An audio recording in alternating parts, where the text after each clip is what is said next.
വലിയ പുല്ലിങ്ങുള്ള വാഹനത്തിൽ പോയാലും ആ വാഹനത്തിൽ അങ്ങോട്ട് എത്തിക്കുന്നവൻ അല്ലാഹുവാണ്. ആരെ പറഞ്ഞത്? അല്ലാഹു ഖുർആനിൽ പറഞ്ഞു, എത്ര വലിയ എതിരാളികളെയും ശത്രുക്കളെയും അനുകൂലികളെയും പ്രതികൂലികളെയും ഒക്കെ രക്ഷപ്പെടുത്തുന്നത് സ്വന്തം കഴിവ് കൊണ്ടാണെന്ന് കരുതരുത്. ഡ്രൈവർ നല്ല ആളായത് കൊണ്ടാണെന്ന് കരുതരുത്. ഇല്ലാ റഹ്മതൻ മിന്നാ വമതാഅൻ ഇലാഹീൻ. യാതൊരു അപകടത്തിലും പെടാതെ രക്ഷപ്പെടുത്തുന്നത് നമ്മുടെ റഹ്മത്ത് കൊണ്ടാണ്. വമതാഅൻ ഇലാഹീൻ.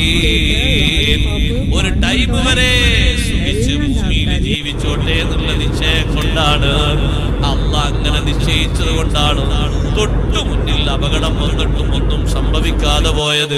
സഹോദരങ്ങളെ, അപകടത്തിൽ വാഹനങ്ങൾ മുഴുവനും തകർന്നിട്ടും ബോഡിക്കൊന്നും പറ്റാതെ പോയത്. ആ വാഹനം കണ്ടാൽ ആൾ